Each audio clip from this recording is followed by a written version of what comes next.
오늘은 어제 내용을 바탕으로 다니엘서의 예언의 내용들에 대한 이야기를 일부분 다 해드리고 싶지만 뭐 15시간 이상 해야 되는 내용이라서 도저히 다 할 수는 없고 그 중에 일부분을 좀 소개해 드리려고 합니다. 다니엘은 지금부터 2600년 전쯤 인물입니다. 그리고 다니엘서는 예언서입니다. 그리고 요한계시록과 함께 가장 이해하기 어려운 예언서로 알려져 있죠.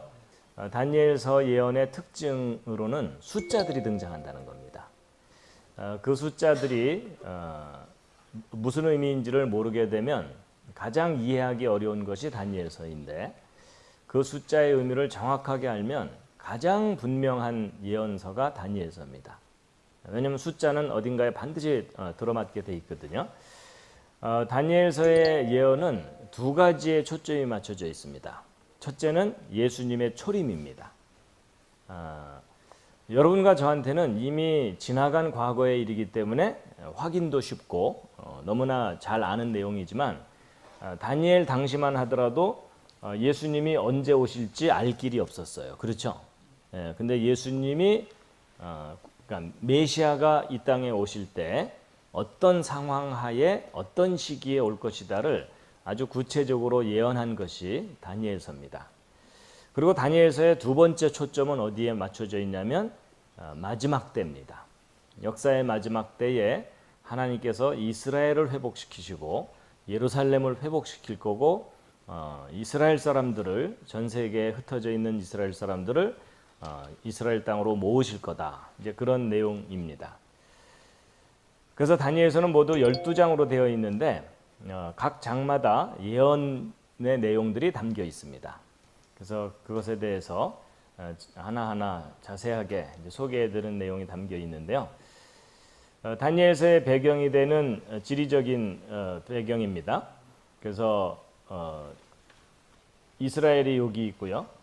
그리고 이스라엘은 남유다, 북이스라엘로 나눠져 있었고, 그리고 이제 그 남유다를 이스라엘은 아시리아에게 벌써 멸망을 했고, 남유다가 바벨론에게 멸망당하죠. 그래서 남유다를 멸망시킨 왕이 바벨론의 느부갓네살 왕입니다.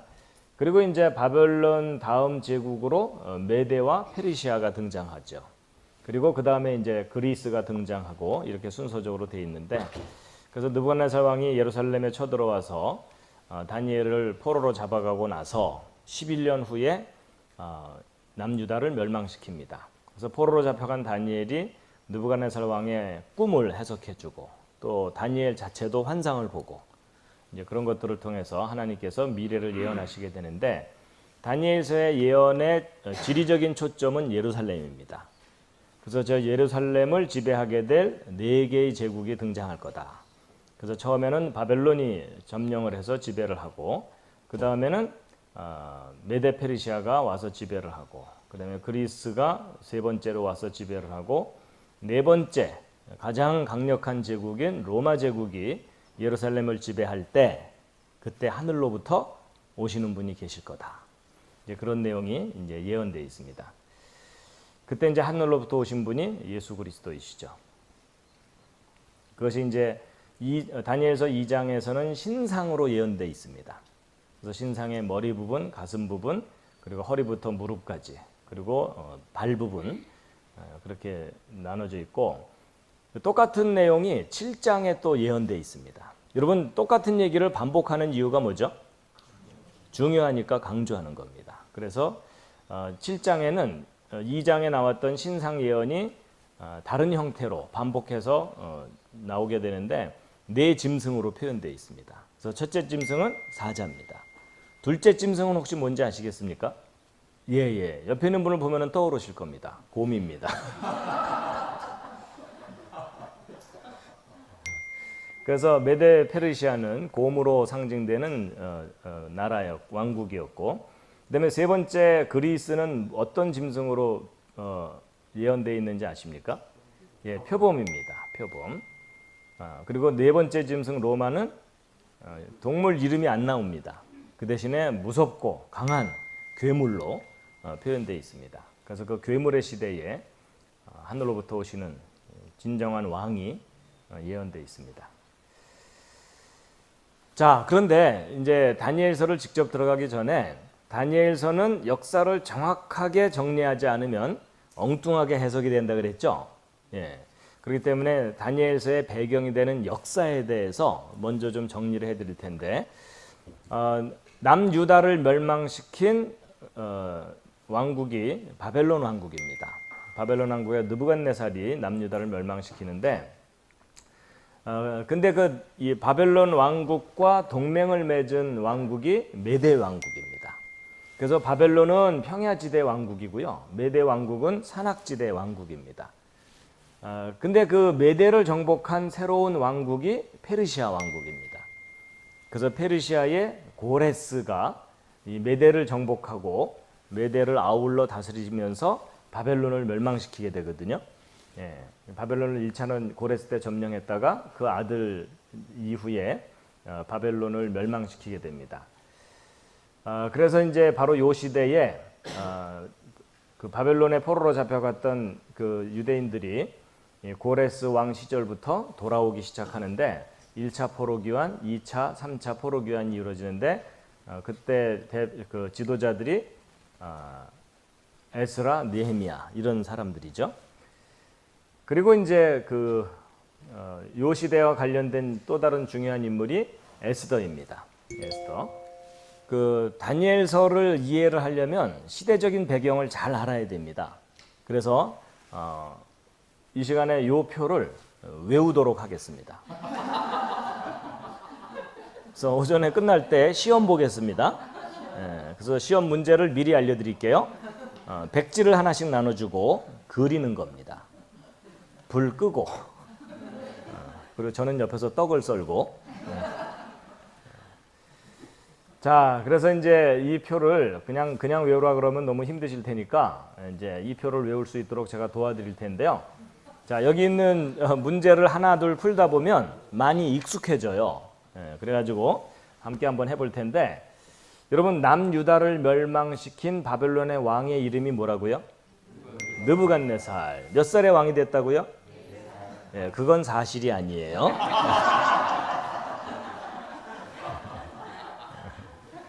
그리고 남유다의 마지막 왕의 이름은 뭘까요? 시드기야입니다. 왜 이름이 시드기야냐면 저때 시들었어요. 그렇게 기억하면 아주 쉬워요. 그리고 이제 어저께 말씀드렸지만 남유다가 멸망한 연도가 중요하다 그랬죠. 몇 년도? BC 588년도입니다. 그리고 이제 바벨론과 동맹을 맺은 이웃 왕국이 메대 왕국이라 그랬습니다. 근데 그 메대 왕국을 정복한 새로운 왕국의 이름이 뭐라고요? 페르시아. 성경에는 바사라고 돼 있죠. 한자 말 표현으로 바사입니다. 그 페르시아를 일으킨 왕의 이름은 고레스입니다. 예, 고레스. 그 고레스가 왕이 되자마자 조서, 다른 말로 칙령을 내렸어요. 그 칙령의 내용이 뭘까요? 예, 포로 귀환과 동시에 성전을 건축해라 그랬죠. 예. 근데 이제 건축하라고 보냈지만 그 예루살렘 주변 사람들의 방해로 오랫동안 성전 건축이 중단되죠. 예, 그렇게 됩니다. 자, 그런데 이방 제국의 왕비가 된 유대 여인이 있었죠. 누구죠? 예, 그게 이제 에스더입니다. 그리고 에스더서를 보면 그 에스더가 결혼한 왕의 칭호가 나오거든요. 뭐라고 나오죠? 그게 아하수에로입니다. 기억나십니까? 일단 기억나는 듯한 표정을 지어달라 그랬죠? 예. 아하수에로. 근데 여러분, 그 아하수에로는요, 왕의 이름이 아니에요. 왕 위에 대한 칭호예요. 그래서 그 이집트의 왕을 파라오라고 칭하죠. 그런 것처럼 아하수에로는 칭호입니다. 그래서 역사 속에 이 왕도 아하수에로고 저 왕도 아하수에로예요. 그래서 그걸 혼동을 하면 연대기가 헷갈립니다. 예. 자, 그런데 이 아하수에로가 다니엘서에는요 다른 표현으로 또 나오거든요. 그 다니엘서 9장에는 뭐라고 나오냐면 메대인 다리오라고 나와요. 그래가지고 예전에 학자들이 이 둘이 서로 다른 왕인 줄로 잘못 착각한 적이 많아요. 근데 이 다리오라는 말도 이름이 아니에요. 저 말 자체가 왕이란 뜻이에요. 메대인 왕이다, 그런 뜻입니다. 그러면 이 왕의 본명이 있겠죠. 그 본명이 좀 낯선 이름일 텐데 아스티아게스. 아스티아게스입니다. 어떤 분들은 그거 가르쳐드리면 아스파라거스 뭐 이래요. 아스티아게스인데 영어식으로 발음하면 아스테이에즈라고 하는 왕이에요. 더 헷갈리시죠? 예, 예. 자, 그 다음에 그 에스더 때문에 생긴 절기가 뭐죠? 부림절입니다. 부림절. 자, 그리고 이제 다니엘서를 읽어보면 느부갓네살 왕이 하나님 앞에 교만하다가 미치광이가 되는 내용이 나오죠. 그래서 7년 동안 미치광이가 된 기간이 있었어요. 그러면 왕이 다스리다가 미치광이가 됐으니까 대신 다스릴 사람이 필요하겠죠. 그래서 그 아들이 2인자 통치를 하다가 그 아들마저 방자하게 굴다가 살해당합니다. 그 아들의 이름이 다니엘서에 나오거든요. 잔치 벌이다가 벽에 손이 나와서 글씨 쓴 그런 내용 아시죠? 그 아들 이름이 뭘까요? 그 아들 이름이 벨사살이에요. 왜 이름이 벨사살이냐면 벨짓 다 하다가 사살당했어요. 자, 그 다음에 성전 건축에 방해를 받다가 드디어 성전을 완공하거든요. 바로 이 페르시아인 다리오 1세 때에 글쎄 제6년에 성전이 완공되는데 저 성전 완공 연도가 구약 역사 정리할 때 중요한 기준이 되거든요. 그래서 저 연도는 좀 알아두시는 게 좋습니다. 이 연도가 BC 516년입니다. 외우기 쉬워요. 우리나라 516 기억하시면 돼요. 516. 예.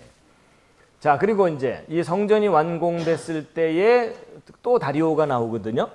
여러분 여기도 다리오가 나오고 여기도 다리오가 나오는데 둘 다 왕이란 뜻이라 그랬죠. 그래서 이 두 왕을 구별하기 위해서 요 위는 메대인 다리오라고 얘기하고요. 요 밑에는 바사왕 다리오. 그래서 성경 읽다 보면 바사왕 다리오라고 나오는 표현 기억나시죠? 예.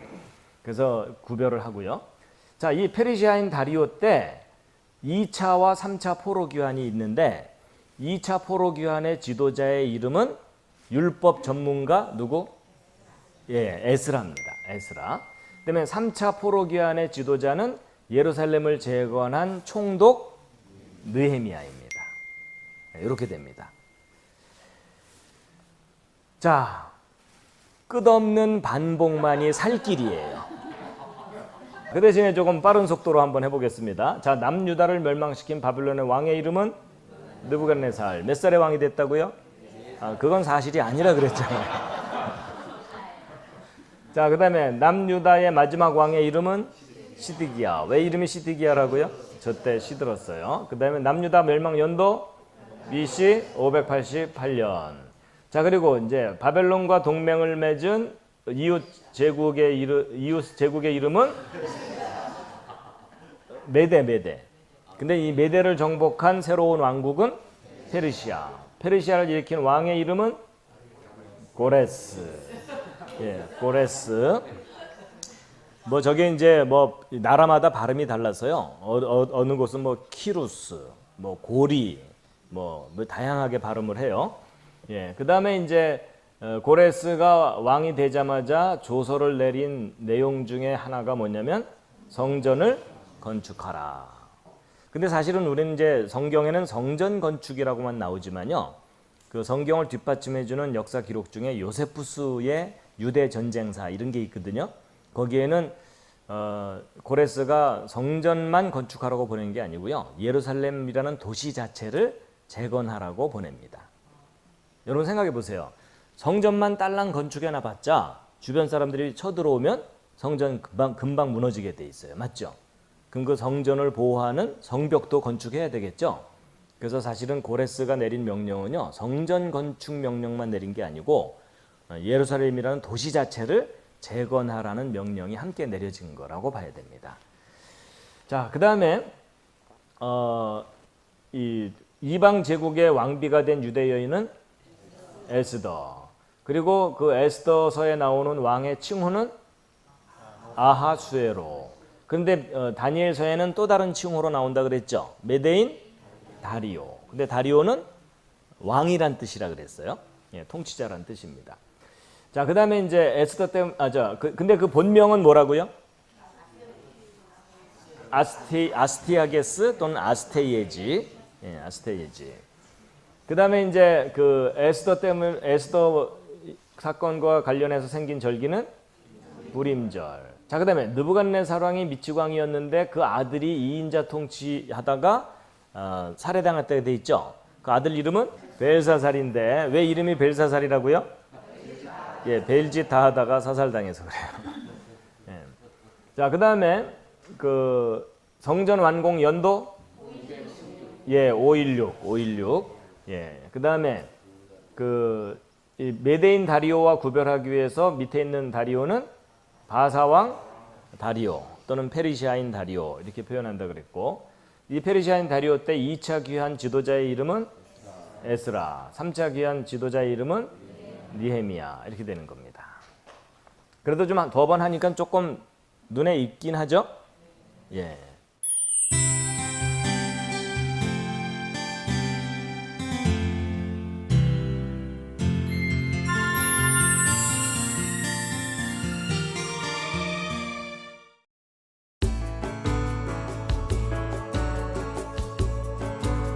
여러분, 사람이 살다 보면 너무나 당연한 상식이라고 알고 있던 내용이 틀릴 경우가 있어요, 없어요? 예, 있는 정도가 아니라 의외로 많습니다. 예. 자, 여러분, 다니엘서는 역사를 정확하게 정리해야만 풀린다고 했는데 그동안 너무나 당연하다고 여기던 상식 중에 크게 잘못된 부분들이 있어요. 그 중에 하나가 에스더 얘기예요. 여러분, 여기 있는 요 여인이 누군지 금방 아시겠죠? 예, 왕의 홀이라는 것은 왕이 통치할 때 손에 쥐고 있는 조그만 막대기 같은 거거든요. 예, 통치권을 상징하는 작은 막대기인데 이제 그 홀을 붙잡아야만 살아날 수 있는 그런 상황이었던 거죠. 자, 에스더 2장에 보면 아하수에로 통치 7년에 에스더가 왕비가 됐다 이렇게 돼 있어요.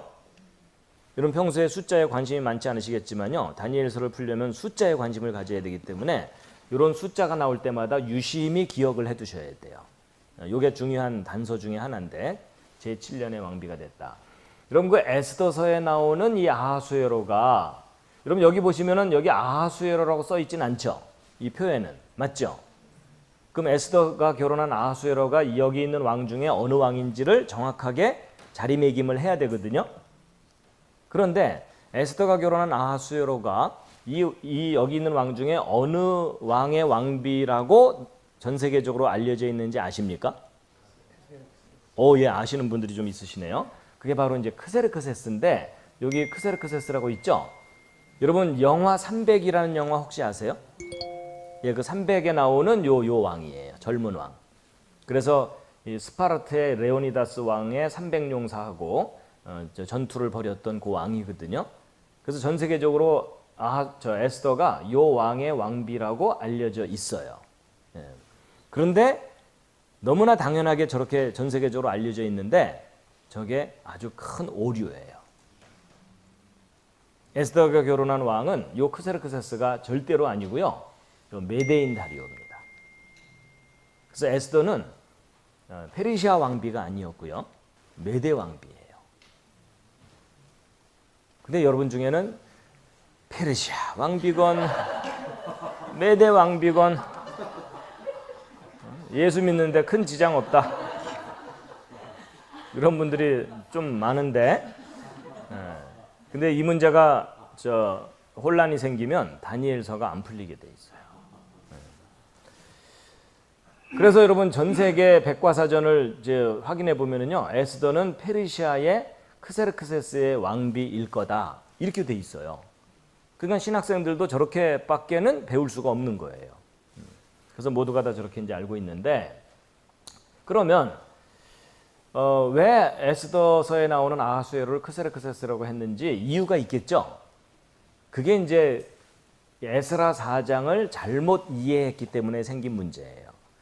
에스라 4장을 보면은 성전 건축할 때 방해하는 내용이 나오거든요. 그 방해할 때 그 왕들의 그 칭호들이 이렇게 4개가 나와요. 그래서 보시면은 고레스는 여기 있죠. 페르시아 왕 다리오는 여기 있죠. 근데 아하수에로는 여기 없죠. 근데 요 밑에 아닥사스다는 요 밑에 또 있죠. 그러니까 자연스럽게 하나, 둘, 셋, 넷을 여기 있는 순서대로 대충 매치를 시키다 보니까 다리오와 아닥사스다 사이에 크세르크세스가 있죠. 그러니까 여기 다리오와 아닥사스다 사이에 아하수에로가 있죠. 그러니까 요 아하수에로를 크세르크세스라고 여긴 거예요. 그래가지고 에스라서에 나오는 아하수에로도 크세르크세스, 그 다음에 에스더서에 나오는 아하수에로도 크세르크세스라고 그냥 그렇게 하자 이렇게 돼버린 거예요. 그럼 이렇게 했을 때 문제가 없어야 되잖아요. 그렇죠? 근데 이제 이렇게 해놓고 나면 아주 심각한 문제들이 발생합니다. 자, 그래서 이제 대부분의 신학교에서 가르치고 있는 일반적인 내용이 뭐냐면 그 에스더서에 나오는 아하수에로는 크세르크세스다. 그리고 고레스가 1차 포로 귀환을 시킨 연도는 고레스가 왕이 됐을 때가 아니고 고레스가 바벨론을 점령하고 거기 있는 포로들을 돌려보냈을 거다. 이렇게 대부분 가르쳐요. 조금 전에 저는 고레스가 왕이 되자마자 보냈다고 말씀드렸었지만 일반 신학교에서는 요때 돌려보냈을 거다라고 얘기를 해요. 예, 그리고 성전 건축이 방해되다가 페르시아인 다리오 제2년까지 건축이 중단됐다가 제6년에 완성했다 이렇게 돼 있거든요. 그래서 성전 완공 연도 BC 516년. 요거는 사실 틀리지 않아요.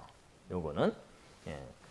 그리고 이제 에스라 7장에 보면 아닥사스다 7년에 에스라가 예루살렘으로 돌아왔다 이렇게 돼 있거든요. 그러면 여기 아닥사스다가 밑에 있죠. 그러니까 요 7년에 에스라가 2차 귀환을 했을 거다. 그리고 이제 느헤미야 2장에 보면 아닥사스다 왕 제20년에 느헤미야가 또 귀환했다고 돼 있거든요. 왕에게 포도주 드리다가 야, 너 왜 이렇게 근심 어린 얼굴 하고 있냐 이랬더니 여차저차 고향으로 돌려보내 주십시오 이런 거잖아요. 그래서 여기 3차 포로 귀환은 아닥사스다 제20년에 느헤미야가 돌아와서 성벽을 건축했다. 자, 요 내용이 전 세계 신학교에서 가르쳐지고 있는 일반적인 교육 내용이에요. 그래서 대부분 이렇게 지식을 갖고 계실 거예요. 그런 지식을 갖고 있는 듯한 표정을 지어달라니까요. 네. 너무 지금 복잡한 표를 보셨기 때문에 안구정화의 시간을 갖겠습니다. 예, 갑자기 눈이 좀 밝아지시죠? 여러분 이 꽃이 무슨 꽃인지 혹시 아십니까? 예수원에는 이 꽃 없죠? 나중에 혹시 때가 되면 요거 좀 이 꽃을 가져다 심었어요. 이게요 에스더 꽃이에요. 여러분 에스더 꽃이 있다는 거 처음 들으셨죠? 예, 에스더 꽃인데 이렇게 피는 아주 예쁜 꽃인데, 예, 이건 무슨 화관 같죠? 이게 영어로는 머틀 트리라고 하고 우리말로는 은메화 꽃이라고 번역되는 건데 저게 구약 성경에 히브리어로 나오는데 하다사라는 꽃이에요. 근데 하다사 하면 들어본 듯한 것 같지 않으세요? 그게 저 하다사가 에스더의 본명이에요. 여러분 사실 에스더라는 이름은요 수치스러운 이름이에요. 왜냐하면 포로로 잡혀가 가지고서 이름을 바꾼 거예요. 옛날 우리 일제시대 때 창씨 개명하듯이. 그렇죠? 자기 본명을 잃어버리고 남의 나라 이름을 얻게 된 거예요. 그래서 여기 에스더서에 보면은 자기 삼촌의 딸 하다사 곧 에스더라고 돼 있죠. 예. 그래서 이제 바로 이게 에스더 꽃입니다. 그래서 이 꽃을 히브리 말로는 하다사라고 해요. 하다사. 근데 조금 전에 말씀드린 대로 에스더가 메대 왕비였다고 말씀드렸죠. 근데 메대 말로 은메화 꽃을 아스트라라고 하거든요. 아스트라와 에스더가 발음이 비슷하죠. 거기서 유래된 이름이라고 보시면 돼요. 근데 이제 전 세계적으로 에스더를 그 페르시아 왕비라고 많이 알고 있거든요. 그래서 이 에스더라는 말이 페르시아 말로 별을 의미하는 세타레라는 말로부터 왔을 거다라고 학자들이 해석을 하는데, 에스더가 메대 왕비이기 때문에 이 해석은 틀린 해석입니다.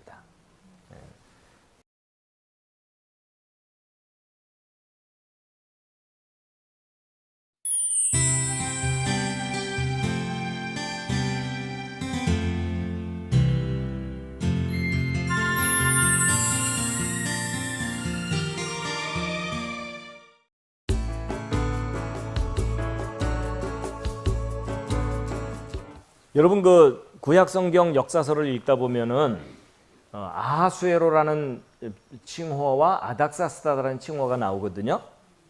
그래가지고 아하수에로는요 에스더서에도 나오고 에스라서에도 나오고 다니엘서에도 나와요.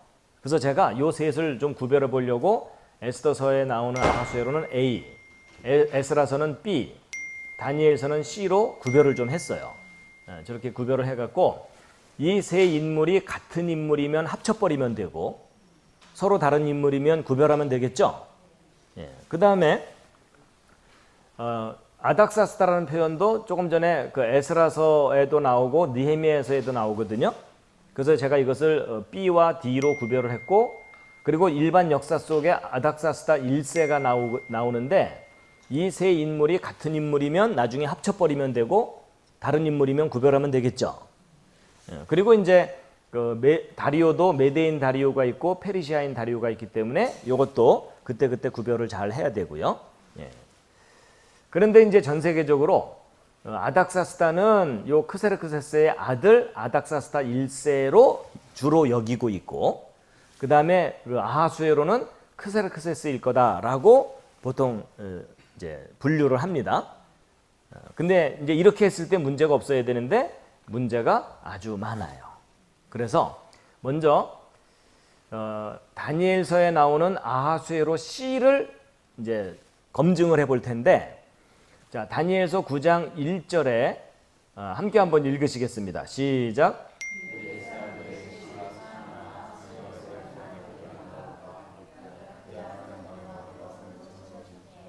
곧 그의 통치 제1년에 나 다니엘이 예레미야가 예언한 70년을 깨달았다. 그런 내용이에요. 자, 여러분 여기 잘 보시면 아하수에로의 아들 다리오라고 돼 있죠. 근데 지금 아하수에로를 크세르크세스라고 본다면 그 아들이 아닥사스다거든요. 이 아닥사스다를 다리오라고 칭한 거라고 해야 되는 거죠. 그렇죠? 그러면 그 다리오 때에 다니엘이 활동했다는 거거든요. 그럼 다니엘은 요 아닥사스다 1세 때에 활동해야 되는 거예요. 근데 문제가 뭐냐면요. 여러분 다니엘서를 읽어보면 다니엘이 언제 포로로 잡혀갔냐면 요때 포로로 잡혀가요. 여러분 여호야긴, 히브리 말로는 여고냐가 한 100일 동안 잠깐 통치를 하거든요. 그리고 바벨론으로 포로로 잡혀가 버려요.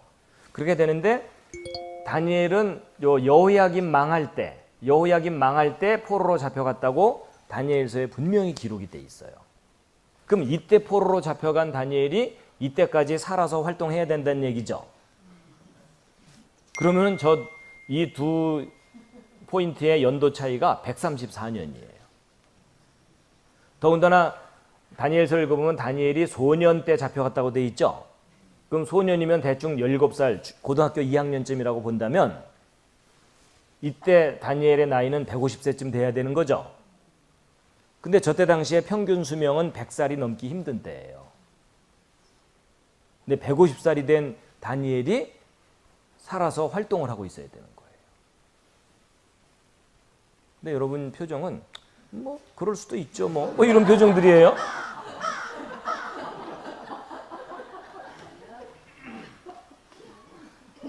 물론 다니엘이 이때까지 활동했을 수도 있지만 여러분 다니엘서를 잘 보시면은요. 다니엘서 1장 21절에 다니엘은 고레스 왕의 제1년까지 계속해서 있었다. 저게 뭐냐면 고레스 원년까지만 공직 생활했다. 그런 의미거든요. 그리고 그 이후에는 은퇴해서 지내는 건데 여러분 그 다니엘이 포로로 잡혀간 때하고 은퇴한 때까지 요 기간이 48년이에요. 그럼 17살짜리가 잡혀가서 48년 지났으면 대략 65세쯤이죠. 그럼 은퇴할 나이 된 거죠.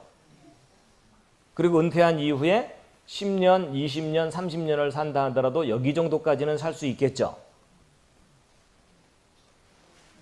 그러니까 결국 다니엘이 요때 활동했다는 것은 절대로 현실적이지가 않아요. 맞죠?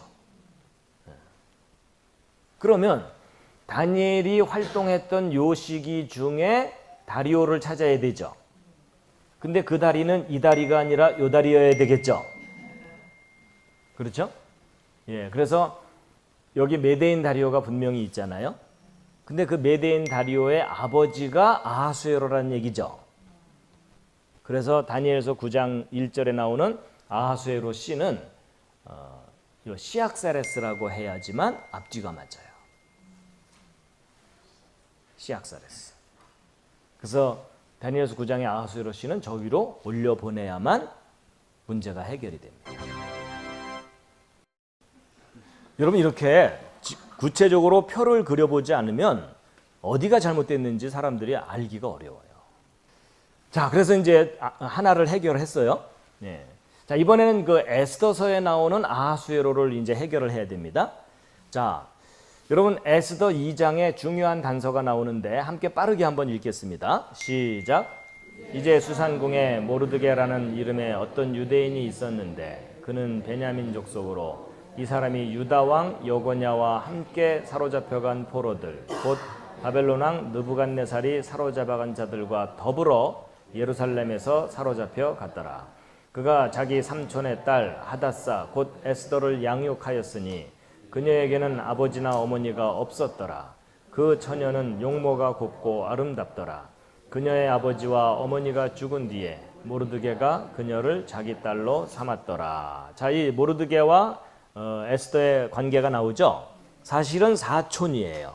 근데 나이 차이가 많이 나니까 딸처럼 양녀로 삼은 거겠죠. 그렇게 된 건데, 자 여기 보면은 이 모르드게는 여고냐 사로잡혀갈 때 더불어 사로잡혀갔다고 돼 있죠. 근데 여고냐면은 여기 여호야긴의 그 유대식 이름이거든요. 그러면 모르드게는 요때 사로잡혀갔다고 봐야 되죠. 성경에 써 있으니까. 근데 만약에 에스더가 요때 크세르크세스의 왕비가 됐다면 모르드게 때문에 문제가 생긴 거잖아요. 하만하게 뻣뻣하게 굴다가. 맞죠? 그럼 모르드게가 요때까지도 살아서 불임절 사건을 겪었어야 되죠. 근데 이 둘 사이의 연도 차이는 124년이에요. 더군다나 사로잡혀 갔다고 돼 있으니까 모르드게도 적어도 소년쯤 됐을 때 이상 됐을 때 사로잡혀 간 거라고 봐야죠. 그럼 모르드게가 하만하고 대결하고 불임절 사건이 일어난 때가 140살 정도 돼야 되죠. 그럼 140살 된 거의 미이라 수준의 할아버지가 하만하고 대결을 해야 돼요. 네 이놈 이러면서. 비현실적이라는 거 아시겠죠? 그렇죠? 예. 그러면 그렇게 되면 이제 보세요. 여러분 여기 여호야긴 포로로 잡혀간 때로부터 30년쯤 지난 때가 요때쯤이거든요. 그럼 모르드게가 소년 때 잡혀갔다 하더라도 47세 정도 되는 거죠. 그러면 가장 왕성하게 일할 나이죠. 그러니까 의욕이 앞서다 보니까 하만하고 부딪힌 거라고 볼 수 있잖아요. 그러니까 이 모르드게가 활동했던 시기는 요때쯤이라고 봐야 되지. 이 밑으로 놓으면은 비현실적이 되어버려요. 여러분 제가 구약 역사 가르치는 분들 찾아다니면서 이거 다 표를 보여드리거든요. 이렇게 표를 보여드리면 그때서야 좀 이상하네 이래요. 근데 모르드게는 정말 건강관리를 잘해서 150살 살았다고 치자고요. 그런데 에스더는 무슨 죄예요? 그렇죠? 분명히 이 포로 잡혀갈 때 그 전쟁통에 부모를 잃고 모르드게에게 안겨가거나 그랬을 텐데 깐난쟁이가. 그렇죠? 근데 이때 데려간 에스더가 이때 왕비가 돼야 되면 120살이 넘은 거잖아요. 그렇죠? 말이 안 되는 거 아시죠? 그렇기 때문에 이 모르드게와 에스더가 활동했던 시기는 요 위쪽으로 봐야 되지, 메대 시절로 봐야 되지, 페르시아 시절로 보면 현실적이지가 않습니다. 그러면 이제 저 에스더가 결혼한 아하수에로는 결국 느부갓네살 왕일 수는 없으니까, 그렇죠? 그러면은 이 메대에 있는 요 시악세레스나 그 아들 메대인 다리오가 돼야 되거든요. 자, 이 두 왕 중에 어느 왕인지 투표로 결정하겠습니다. 자, 이 부자지간에 경합을 해야 되는데, 근데 여기 기가 막힌 단서가 있어요. 맨 처음에 읽었던 아하수에로 7년에 왕비가 됐다고 돼 있죠. 그럼 요 왕의 7년과 그 아들 왕의 7년을 확인해 보면 되겠죠. 근데 여러분, 이 시악세레스는요, 역사 기록을 읽어보면 40년 통치했다고 돼 있거든요. 그럼 이 아버지가 왕이 된 지 7년쯤이면 요 윗부분이죠. 그러면 에스더하고 연대가 안 맞죠. 영혼 결혼을 하지 않는 이상은 불가능하죠. 그러니까 아버지는 저 연대 문제 때문에 자동 탈락이에요. 그럼 아들 메대인 다리오 제 7년이면 요때쯤이거든요. 그럼 에스더의 결혼 정년기하고 일치하죠. 그래서 여러분, 이 모든 걸 세밀하게 정확하게 정리를 하면 에스더는 메대인 다리오와 결혼한 거예요. 그러니까 여러분 고르세요. 이 할머니인지 이 젊은 처자인지.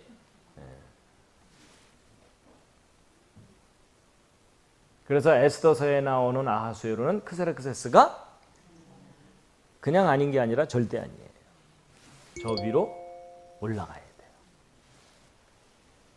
여러분 놀랍게도 에스더가 결혼한 연도가 기존의 주장과 새로운 주장이 91년이나 차이가 나요. 아니 1, 2년이면 그래도 봐줄 수 있는데 저렇게 엄청난 오차가 생기는 거예요. 그런데 에스더가 페르시아 왕비가 아니라 메대 왕비라는 걸 뒷받침할 만한 객관적인 증거가 또 뭐가 있느냐? 놀랍게도요.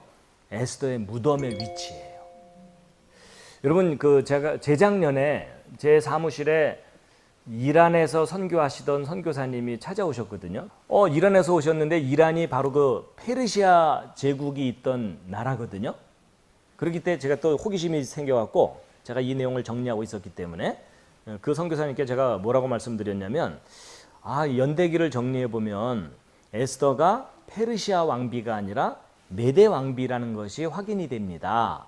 이렇게 말씀을 드렸더니 그 선교사님이 갑자기 얼굴이 환해지면서 그래서 그렇군요 이러시더라고요. 그래서 왜 그러시냐고 물어봤더니 이란에 에스더의 무덤이 있는 거예요. 모르드게의 무덤과 같은 묘실을 쓰고 있어요. 이게 바로 이제 에스더 무덤에 있는 그 묘실, 관이거든요. 관인데, 이게 바로 그 에스더의 무덤이라고 알려진 장소예요. 근데 저게 어디에 있냐면, 이란의 하마단이라는 도시에 있어요. 테헤란에서 남서쪽으로 360km 정도 간 지방인데, 테헤란이 여기면, 여기가 이제 하마단이라는 도시예요. 근데 이 도시가 옛날 고대 세계에서는요, 엑바타나라는 이름으로 알려진 도시예요. 근데 이 엑바타나를 어저께 잠깐 나왔던 헤로도토스 아시죠? 역사학의 아버지라고 하는 그리스의 역사학자 헤로도토스의 기록에 이 엑바타나가 어느 제국의 수도라고 기록되어 있냐면 메대 제국의 수도라고 기록이 되어 있어요. 그러니까 놀랍게도 에스더의 무덤은 페르시아 제국의 수도에 있지 않고 메대 제국의 수도에 있는 거예요. 여러분 만약에 에스더가 페르시아 제국의 왕비였다면 이 페르시아 제국의 수도가 페르세폴리스거든요. 그 근처에서 무덤이 발견돼야 되는데 놀랍게도 메대 제국의 수도였던 엑바타나라는 곳에서 에스더의 무덤이 발견된 거예요. 그래갖고 이게 그 무덤 안에 있는 에스더의 관이거든요. 그래서 요즘은요 그 관에다가 보세요. 여기 에스더라고 써 있죠. 여기 모른다카이 모르드게라고 또 써 있죠. 그러니까 무덤의 위치도 메대 제국이에요. 그러니까 여러분 전 세계 백과사전이나 성경 해석서에 신학 서적에 에스더가 페르시아의 크세르크세스의 왕비였다고 되어 있는 건요. 이 세계적으로 고쳐야 되는 내용이에요.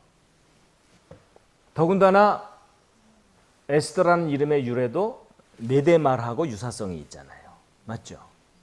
그러니까 연대기적으로 보나 무덤의 위치로 보나 언어적으로 보나 에스더는 메대 왕비였다. 그래서 그 다니엘서에 나오는 아하수에로는 시악사레스, 그리고 에스더서에 나오는 아하수에로는 메대인 다리오. 그러니까 여러분 아하수에로라는 명칭을 서로 다른 왕이 갖고 있죠. 그래서 아하수에로는 왕의 이름이 아니고요, 왕 위에 대한 칭호, 영어로는 throne title입니다. 여러분 좀 놀랍게도 여러분은요 지금 1000년 이상, 2000년도 넘죠. 그 오랜 세월 동안 풀지 못했던 중요한 문제를 풀고 있는 중이에요.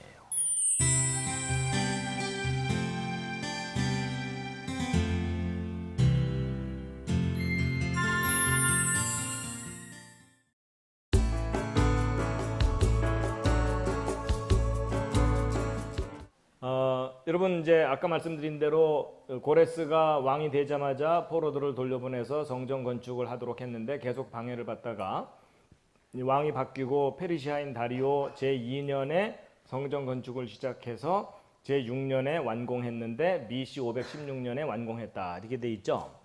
예, 근데 이제 에스라서에 보면은 아닥사스다가 등장을 하는데 도대체 이제 어느 왕이냐 하는 거예요. 자, 여러분 에스라 4장에 성전 건축을 방해하는 내용이 나오거든요. 근데 성전이 완공되고 나면 건축을 방해한다는 건 말이 안 되죠. 그렇죠? 있는 성전을 헌다 그러면 말이 되지만 성전 건축 자체를 방해한다는 건 말이 안 돼요. 그러니까 성전 건축 방해 기간 중에 왕은 성전 건축 이후에는 의미가 없어요. 예, 이제 그거를 좀 기억을 해 두시고요. 자, 그런데 이제 보시면은 에스라 4장 23절의 내용도 성전 건축 방해하는 내용이거든요. 근데 그 성전 건축 방해할 때의 왕의 칭호가 아닥사스다예요. 그럼 이 아닥사스다는 성전 완공된 이후에 찾으면 돼요, 안 돼요? 안 되는 거 확실하죠? 그래서 에스라서에 나오는 아닥사스다는 성전 완공 이전의 왕 중에 하나여야만 돼요. 맞죠? 그럼 성전 건축 시작은 고레스 원년부터 건축을 하라고 명령을 내렸기 때문에 고레스 원년부터 페르시아인 다리오 제6년까지 요 기간 중에 왕에서 찾아야 되죠. 예, 그게 아주 중요한 포인트예요. 그런데 여기 보시면은 에스라 4장 5절, 6절, 7절 내용은 성전 건축 방해하는 내용이거든요. 그럼 거기서 나오는 아하수에로와 아닥사스다는 성전 완공 이전의 왕 중에서 찾아야 되는 게 분명하죠. 그런데 이제 성경학자들이 바로 그 부분을 놓치는 바람에 요 아하수에로와 아닥사스다를 요 밑에 있는 왕의 자리매김한 거라는 거예요. 왜냐면 여기 바로 아닥사스다 1세가 눈에 확 띄니까 여기 있는 아닥사스다를 요 왕하고 매치시키는 바람에 그래서 아하수에로도 요 왕이 돼버린 크세르크세스가 돼버린 거예요. 그게 큰 미스테이크예요. 그래서 에스라 6장 14절을 보면 함께 읽겠습니다. 시작. 그들이 이스라엘의 하나님의 명령과 페르시아 왕 고레스와 다리오와 아닥사스다의 명령대로 그것을 건축하여 완성하되. 근데 그것이 뭐냐면 성전 건축하여 완성했다고 되어 있는 거거든요. 근데 잘 보세요. 여기 고레스와 다리오는 여기 고레스와 다리오가 나오죠. 근데 이 아닥사스다는 이 밑에 나오죠. 그래서 사람들이 자세하게 따져보질 않고 고레스와 다리오가 나왔으니까 요 세 번째 아닥사스다는 아닥사스다 1세일 거라고 여겨버린 거예요. 근데 이게 아까 얘기했던 성전 완공 이전의 왕이 돼야 된다는 아주 분명한 이유 때문에 이 밑에 왕이 되면 안 되거든요. 그럼 여기 있는 아닥사스다는 도대체 뭐냐? 이게요, 세 명의 왕이 아니고요, 고레스와 다리오인데 이 다리오를 수식하는 또 다른 표현이 아닥사스다인 거예요. 자, 다 함께 읽으시겠습니다. 바로 요 에스라 6장 14절 요 부분의 히브리어 원문이에요. 원문인데 히브리어는 오른쪽부터 읽거든요. 그래갖고 각 단어의 뜻을 제가 이렇게 붙여놨어요. 이건 뒤에서부터 해석하면 돼요.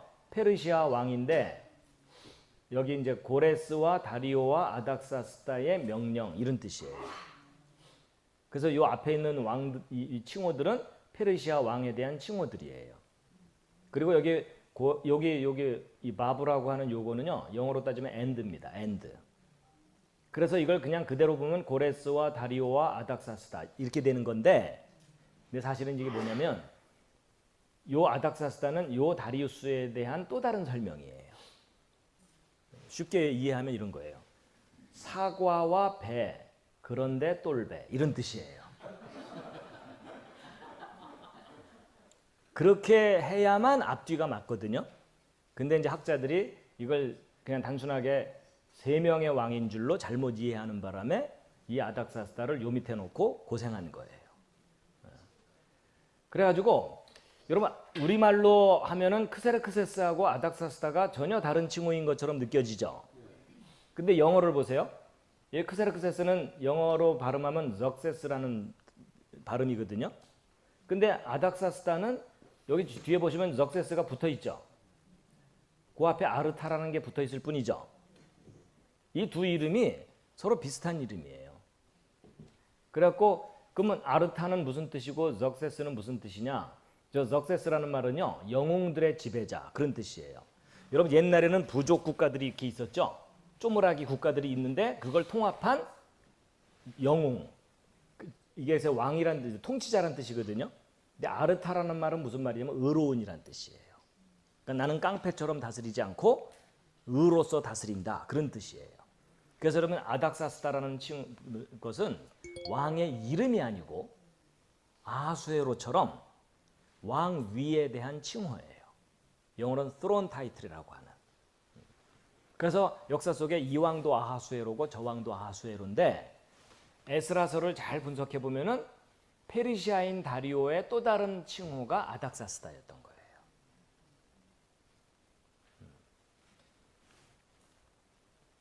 그래서 에스라서에 나오는 아닥사스다는 크세르크세스의 아들 아닥사스다가 아니라 페르시아인 다리오에 대한 또 다른 칭호라고 해야만 모든 상황이 맞아요.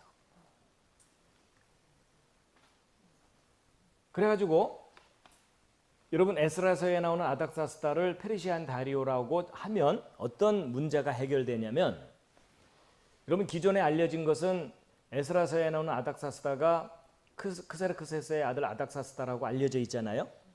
그래갖고 이 아닥사스다 제7년에 에스라가 예루살렘으로 귀환했다는 거죠. 그러면 이제 어떤 문제가 발생하냐면요. 여러분 성전이 완공된 것은 페르시아인 다리오 제6년에 완공됐죠. 그래서 BC 516년이잖아요. 근데 여러분 성전이 완공되자마자 하게 되는 일은 뭐예요? 제사 드리는 일이에요. 근데 여러분 제사 드릴 때 대충 드리면 되나요? 율법에 기록된 그대로 100% 완벽하게 제사를 드려야 되나요? 완벽하게. 여러분 그 출애굽기나 레위기서의 그 제사법을 읽어보면은요, 제사에 관한 모든 것을 하나님이 100% 지시를 하십니다. 맞죠? 이 부분은 너희들이 알아서 해라 이런 경우가 있어요 없어요? 없어요. 인간의 아이디어가 끼어들 여지가 없는 게 제사예요. 100% 하나님이 명령하신 대로 해야 돼요. 그러면 제사를 100% 완벽하게 드리려면 누가 필요하냐면 율법의 최고 전문가가 필요해요. 맞죠?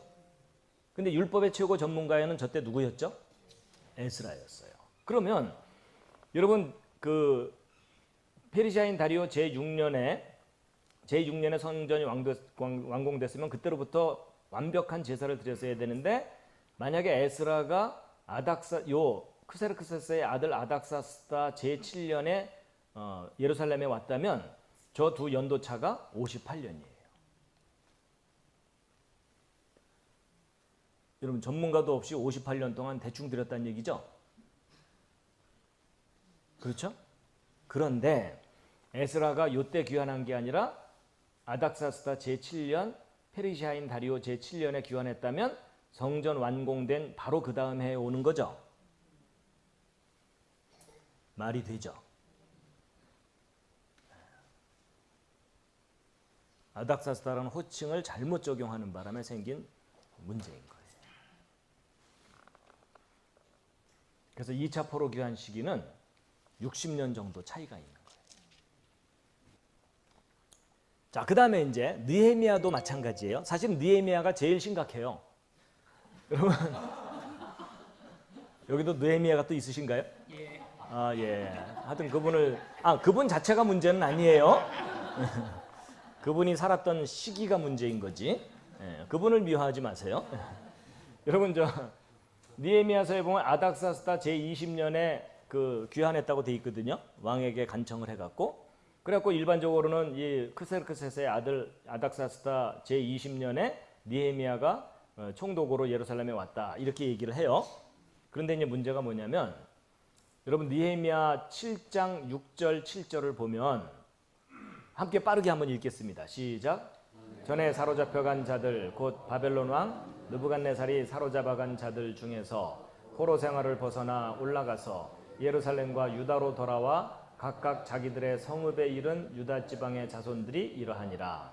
이들이 수룹바벨과 예수아와 느헤미야와 아사랴와 라미야와 나하마니와 모르드게와 빌산과 미스베렛과 함께 나왔더라. 이렇게 돼 있죠. 자, 여기 요점이 뭐냐면 느부갓네살 왕 때 포로로 잡혀간 사람들 중에 예루살렘과 유다로 돌아온 지도자들의 명단 속에 느헤미야가 있죠.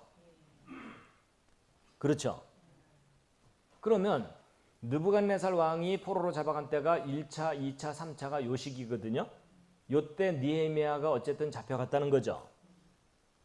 근데 기존에 알려진 바에 의하면 느헤미야가 총독으로 온 때는 이 크세르크세스의 아들 아닥사스다 1세 때라고 알려져 있잖아요. 신학계에서. 근데 요 둘 사이의 연도 차이는 몇 년도냐? 여러분 3차 포로 때 잡혀갔다 하더라도 150년 차이예요. 그럼 잡혀갔다고 하면은 뭐 깐난쟁이를 잡아가면서 잡혀갔다고 하진 않을 거 아니에요. 그럼 적어도 다니엘처럼 소년 이상 됐을 때겠죠? 그럼 17살짜리라고 본다면은 167세 되는 거죠. 여러분 167세가 된 미이라 수준의 할아버지가 성벽 건축을 해야 돼요. 이건 노인 학대에 해당돼요.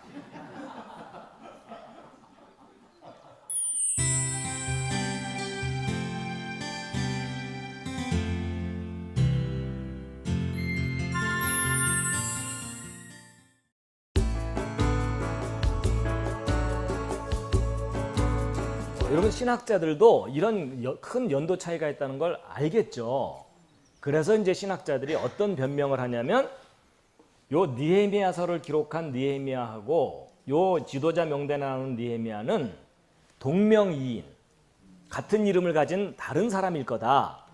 이렇게 또 해석을 하는 거예요. 근데 여러분 잘 보세요. 여러분 일반 평범한 사람도 아니고 지도자급의 사람을 표현할 때 느헤미야서를 기록한 요 느헤미야하고 이 귀환한 느헤미야가 서로 다른 인물이라면 누구의 아들 느헤미야라고 구별하게 돼 있죠. 맞죠?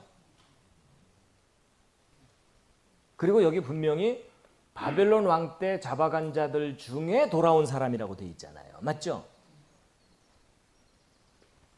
그렇기 때문에 여러분 성경을 꼼꼼하게 들여다보면은 같은 인물일 수밖에 없어요.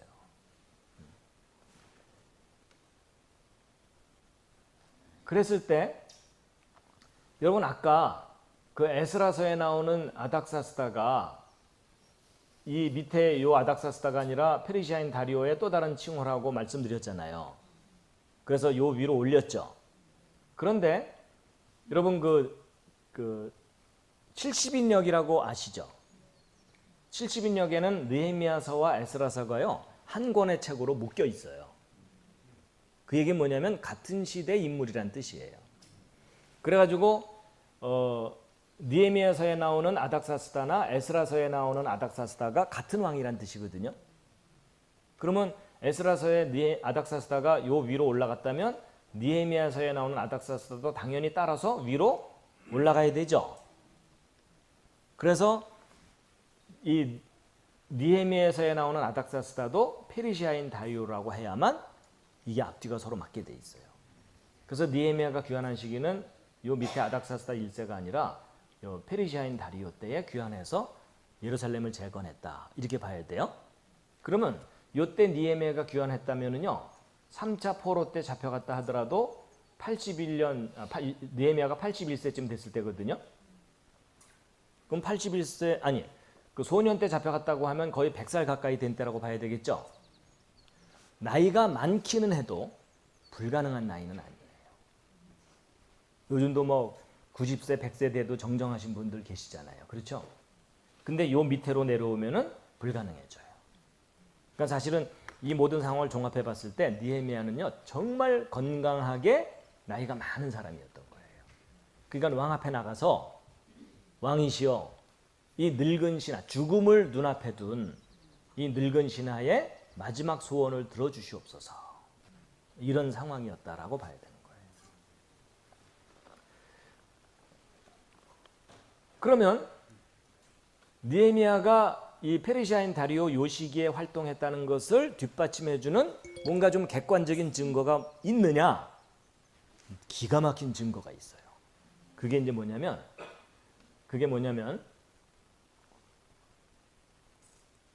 느헤미야서에 나오는 제사장들의 족보예요. 여러분 여기 느헤미야 12장에 대제사장 족보가 나오는데 예슈와 요아킴, 엘리야십, 요야다, 요나단 이렇게 나오죠. 야뚜아까지 나오거든요.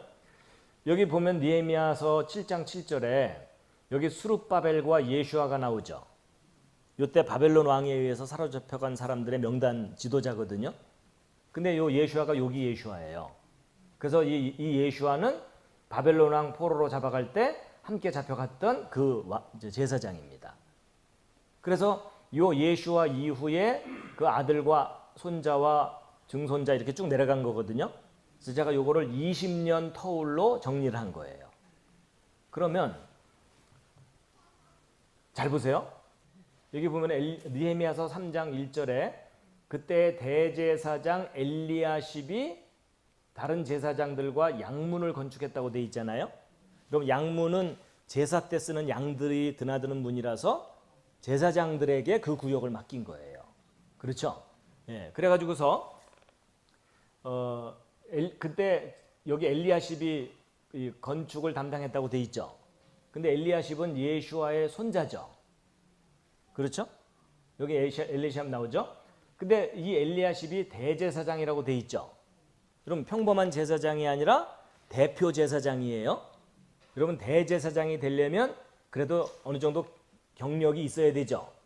그럼 대략 60세에서 80세 정도의 원로쯤 돼야만 대제사장을 할 수 있잖아요. 그러면 이 여러분 예슈아와 요아킴이 80세쯤 됐을 때를 제가 표시해 놓은 거거든요. 그러면 엘리야십이 대제사장직을 맡을 때쯤이면 60세에서 80세 정도 요 기간이 돼야 되는 거죠. 근데 놀랍게도 요때 양문을 건축했는데 느헤미야가 귀환했다고 여겨지는 시기하고 일치하죠. 너무 잘 들어맞으니까 또 짜증이 나십니까?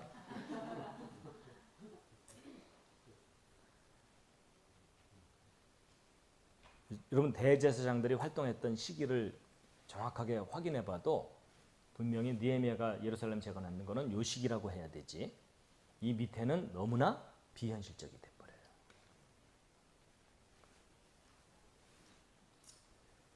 더군다나 또 다른 증거가 있어요. 자, 여기 느헤미야 13장 28절을 읽겠습니다. 시작.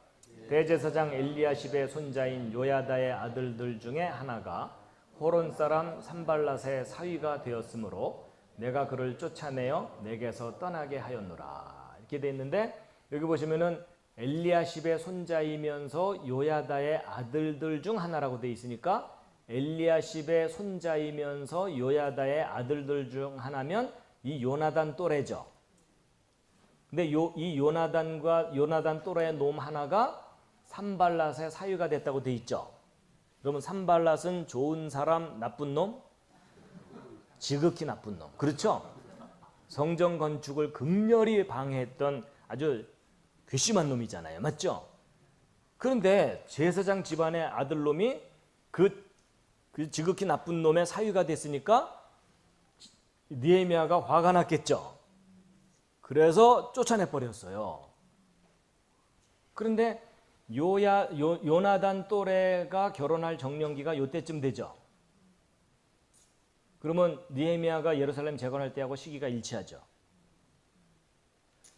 여러분 성경의 모든 조건, 기록과 내용들이 요때 느헤미야가 예루살렘 재건했다는 것을 강력하게 뒷받침해줘요.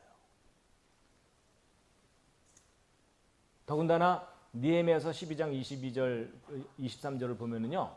페르시아 왕 다리오면은 바로 요 페르시아 왕 다리오죠. 요때 우두머리 통치자들 중에 엘리야십과 그 아들 요하난이 있죠. 여러분 엘리야십과 요하난이 왕성하게 활동하던 시기가 요 시기죠. 그렇죠? 우두머리로서 활동하던 시절이. 그러니까 모든 성경 기록 내용이 요 시기에 느헤미야가 예루살렘 재건했다는 것을 강력하게 뒷받침해줘요.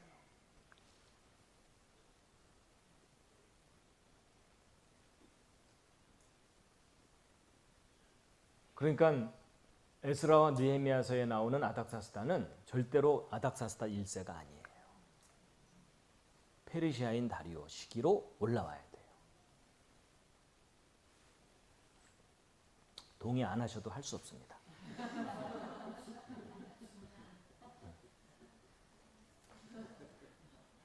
여러분 이때 시기로 하면은요 엘리야십 연도도 안 맞고요 요나단 또래의 연도도 안 맞아요. 그럼 지금 혼수 상태에 듣고 계시지만 여러분 이거 놀랍게도 구약 역사를 개혁하는 일이에요. 그래서 여러분 느헤미야가 요때 활동했다는 것을 정확하게 자리매김하지 못하면은요 그 유명한 70일의 예언이 안 풀리게 돼 있어요. 그리고 엉뚱하게 해석하게 돼 있어요. 자, 이렇게 이제 요점들을 말씀드렸기 때문에 자 지금부터 이제 간단한 퀴즈 시험을 보겠습니다. 여러분 에스더서에 나오는 아하수에로라는 그 왕은 여기 있는 왕 중에 어느 왕? 보기를 드립니다. 아스티아게스, 메데인 다리오냐, 크세르크세스냐? 아스티아게스, 메데인 다리오예요. 메데인 다리오. 근데 여러분 바깥에 나가서 함부로 얘기하지 마세요. 분명히 여러분이 왕따 당할 거예요. 왜냐하면 전 세계적으로 크세르크세스라고 너무 많이 굳어져 있거든요. 여러분 전통을 깨기가 정말 힘들어요. 자, 그 다음에 에스라 느헤미야서에 나온 아닥사스다는 여기 있는 왕 중에 어느 왕? 예, 페르시아인 다리오예요. 그 역사 기록 중에 그 마라톤 전투에서 그리스에 패한 그 왕 시대입니다.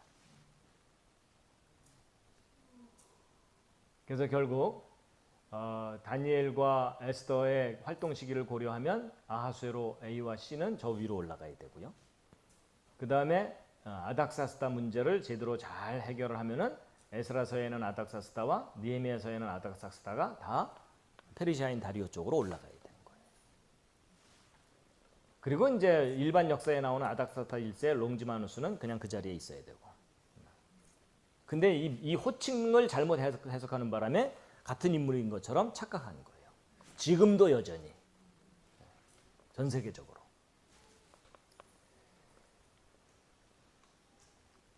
자, 그 다음에 이제 요 마지막 남은 아하수에로 B는요, 요세푸스의 기록에 의하면, 여기에 캄비세스 2세라고 봐야 됩니다.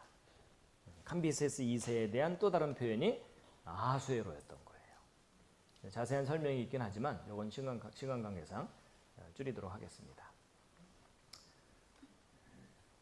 그래서 이제 이렇게 해야만 제대로 된 겁니다.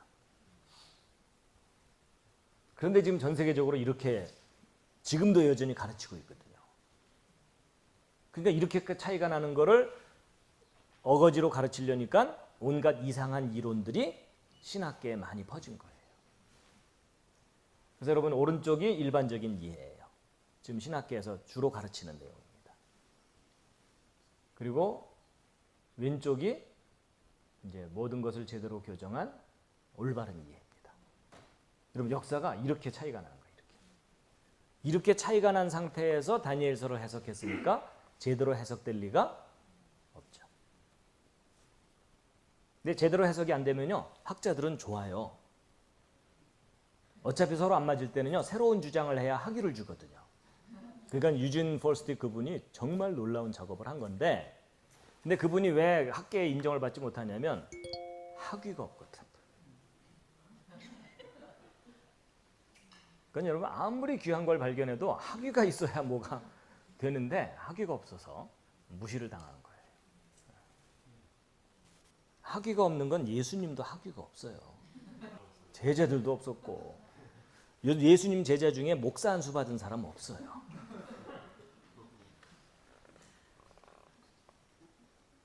그러니까 이제 보시면은 일반적인 기존의 이해들은요, 다니엘 연대기 문제 생기죠. 그렇죠?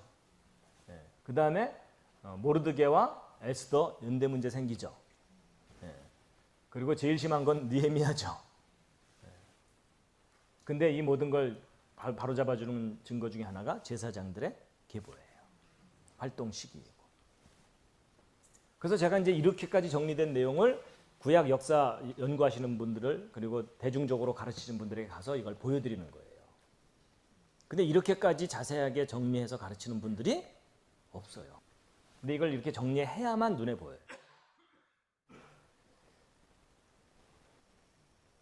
그러니까 보세요. 에스더 활동 시기가 91년 오차가 있죠.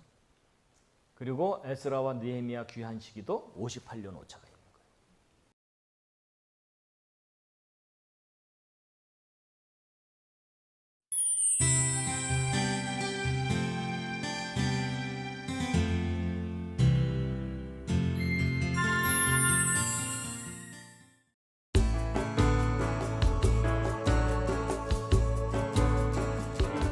자, 그다음에 이제 한 가지 다니엘서와 관련된 중요한 게 바로 요걸 제대로 이제 바로 잡아야만 이제 이 고레스가 포로들을 돌려보낸 1차 포로 귀환 시기가 언제인지가 바로 잡히거든요.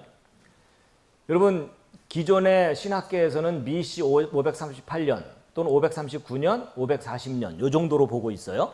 그게 바로 고레스가 바벨론을 점령한 다음에 거기 있는 포로들을 돌려보냈을 거다. 이렇게 이제 이야기하는 거예요. 예. 그런데 이제 보세요. 고레스가 포로를 돌려보냈다가 왕이 되게 된 직후냐, 12년 이후에 바벨론 점령한 때냐, 요거 결정해야 되죠. 어떻게 가위바위보로 할까요? 그게 아니라 객관적인 증거가 있어야 되겠죠. 자, 그러면 양쪽 주장이 근거가 있겠죠? 여러분 에스라 1장 1절하고 에스라 5장 13절이 표현이 조금 서로 달라서 생긴 문제예요. 에스라 1장 1절에 보면은 페르시아 왕 고레스 제1년에 고레스를 움직이셔갖고 돌려보냈다 이렇게 돼 있죠. 그럼 이걸 그대로 순수하게 읽으면 고레스가 왕이 된 요때 돌려보냈다고 봐야 되는 거죠. 그런데 에스라 5장 13절에는요. 바벨론 왕 고레스 원년에 조서를 내렸다고 돼 있죠. 근데 여러분 고레스가 왕이 된 BC 551년은 아직 바벨론을 점령한 때가 아니거든요. 그래서 학자들이 고레스가 바벨론을 점령해야만 바벨론 왕이라는 표현을 쓸 수 있지 않느냐. 그래서 바벨론 점령해갖고 돌려보냈을 거다. 이렇게 이해를 하는 거예요. 그런데 그렇게 이해했을 때 문제가 없어야 되잖아요. 근데 이제 어떤 문제가 생기냐면 그 다니엘의 70일의 예언에 문제가 생겨요.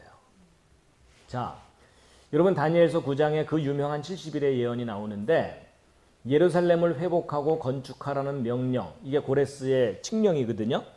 그것이 나아간 때로부터 통치자 메시아에 이르기까지 몇 일에? 7일에. 그리고 그 다음에 62일에가 있고 그 뒤 설명이 나오죠. 그래서 70일의 예언은요, 세 토막으로 구성되어 있어요. 7일에, 62일에, 마지막 한 일에죠. 그래가지고 고레스가 칙령을 내린 때로부터 통치자 메시아가 올 때까지가 7일에다 이렇게 돼 있어요. 여러분 이게 무슨 말이냐면, 여러분 느헤미야가 바로 여기 통치자 메시아거든요. 여러분 메시아 그러면 대부분의 사람들은 자꾸 예수님만 떠올리는데, 여러분 예수님은 수많은 메시아 중에 하나예요. 여러분 메시아라는 말이 무슨 뜻이죠? 기름을 붓는다 그런 뜻이죠. 기름 부음 받은 자 이런 뜻이죠. 여러분 기름 부음을 받는 사람은 어떤 사람들이 기름 부음을 받죠? 예, 왕이나 제사장을 세울 때 기름을 붓죠. 그래서 그 메시아 그러면 무조건 예수님이 아니고요. 메시아 중에서도 특별한 메시아가 예수님일 뿐이에요. 그랬을 때 이 통치자는요, 이 여기 통치자라는 히브리어 원문은 왕이란 뜻이 아니고 작은 왕이란 뜻이에요. 영어로는 프린스예요. 킹이 아니고. 여러분 왜 느헤미야가 작은 왕으로 표현되냐면, 왕의 명령을 그대로 전달하는 존재가 총독이죠. 그래서 총독을 작은 왕이라고 표현해요. 그래서 느헤미야는 저때 작은 왕으로 예루살렘으로 온 거예요. 그래갖고 그 느헤미야가 귀환한 때가 이제 올바른 연대기로 보면 BC 502년이거든요. 그러면 느헤미야가 오기 7일에 전에 고레스가 칙령을 내렸다고 해야 되는 거죠. 그러면 7일이면 77이 49, 그래서 49년 전이거든요. 그럼 BC 502년에다가 49년을 거슬러 올라가면 몇 년도가 나와요? 제가 너무 무리한 부탁을 드렸죠? 자, 옆에 있는 분에게 한마디 하세요. 나사로야 일어나라. 예, 그게 바로 551년이에요. 그러니까 느헤미야 연대기를 정확하게 바로잡았더니 거기서부터 7일에 전에 고레스가 칙령을 내린 것이 분명해지는 거예요.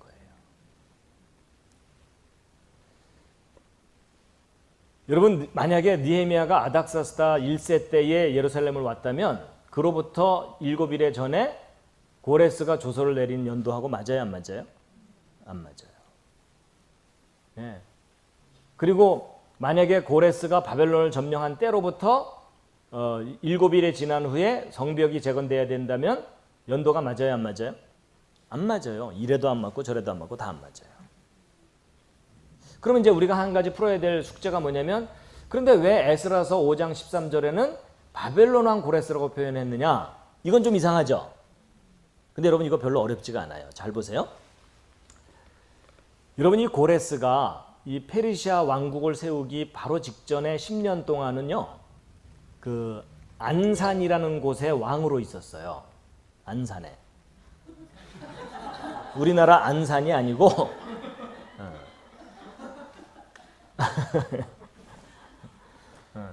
시흥 안산 이런 거 아니에요. 안산의 왕이었는데 이 고레스가 그 메대 왕에게 위협을 받게 되거든요. 그러니까 이 고레스가 당하느니 도전하자 이래서 메대를 점령해 버려요. 그래갖고 이 고레스가 메대를 점령한 이후 메대를 점령하고 나서 페르시아라는 왕국을 이제 정식으로 세우거든요. 그럼 여러분 이 고레스는요, 처음에는 안산 왕이었어요. 그러다가 페르시아 왕국을 세우고 나면 안산의 왕이시자 페르시아의 왕이 되는 거죠. 그 다음에 메대를 정복하고 나면은 또 뭐가 붙어요? 메대 왕이란 칭호가 또 붙죠.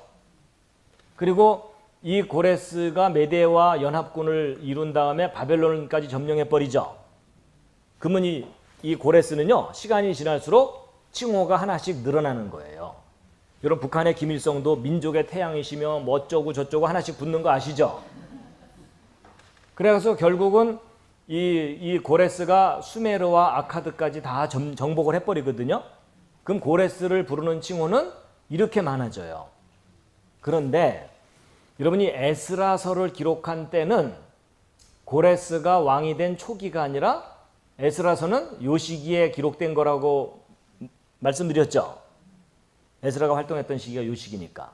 그럼 요 시기에 고레스에 대한 칭호는 이게 다 포함된 칭호죠.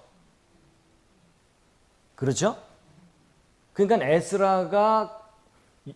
에스라서를 기록할 요 당시에는 고레스를 바벨론 왕이라고 칭해도 아무 문제가 안 되는 상황이었던 거예요. 더군다나 여러분 이 예루살렘 지역을 다스리는 영역은 바벨론 영역이잖아요. 맞죠? 그래서 5장 13절은 바벨론 왕이라고 일부러 표현을 한 거다. 이렇게 봐도 무방하다는 거예요. 이해되시죠? 그러니까 바벨론 왕 고레스 원년은 바벨론을 점령한 그 원년이 아닌 거예요. 바벨론까지 다스리게 된 고레스 왕의 원년은 BC 551년이 되는 거죠. 정리되셨나요? 네. 그래서 결국 고레스가 왕이 되자마자 예루살렘과 성전을 건축하라고 명령을 내리고 그로부터 7일에 지난 후인 BC 502년에 느헤미야가 귀환을 합니다. 그리고 이제 그로부터 62일에 지난 후에 메시아가 끊어진다고 돼 있거든요. 근데 또 전 세계적으로 이 메시아가 끊어지는 걸 누구라고 해석하냐면 예수님이라고 해석해요. 다들 또 그렇게 알고 계실 거예요. 근데 여러분 BC 502년으로부터 정확하게 62일에를 내려가면 483년 내려가는 거거든요. 그러면 BC 68년이 나와요. 근데 예수님은 BC 68년에 십자가에 처형당하신 게 아니죠. 예수님하고는 연대기가 안 맞아요. 그래서 이건 예수님이라고 해석하면 안 돼요.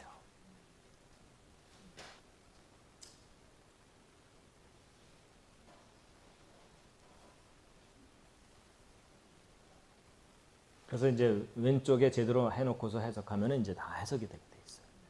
그래서 여러분 이렇게 이제 바로 역사를 바로잡고 나면요, 다니엘서는요, 제가 감히 말씀드리지만 다니엘서는 다 풀렸어요. 네, 예언이 다 성취됐어요. 그러니까 여러분 영화 끝났는데 아직도 안 끝난 줄 알고 졸고 있으면 안 되죠.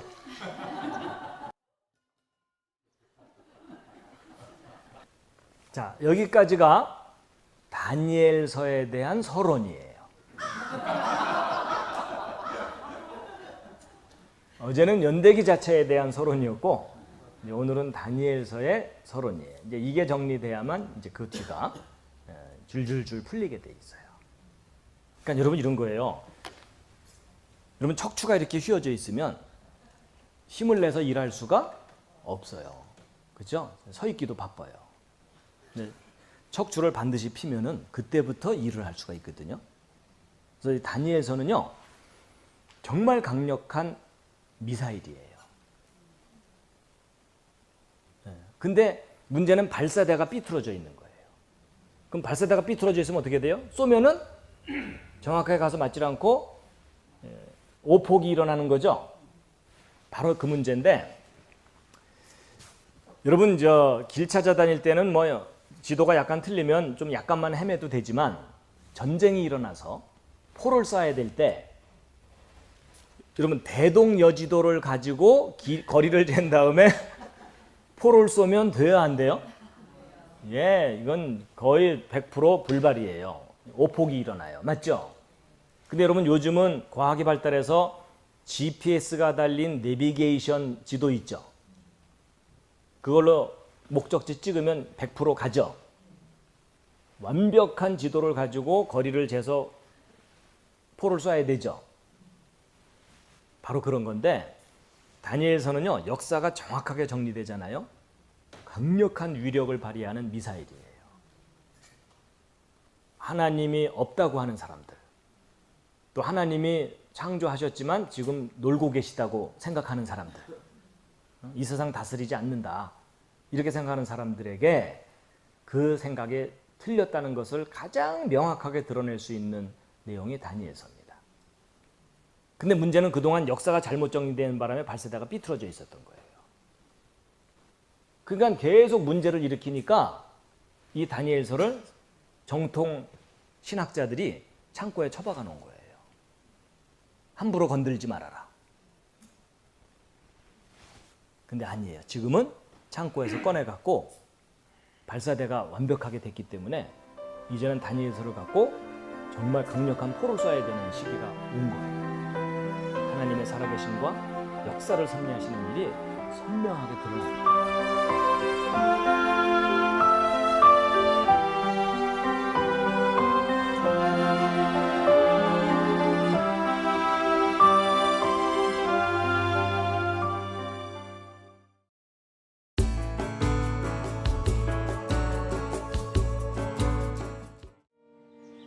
이 성경 연대기를 연구하신 분이 바로 이제 이분입니다.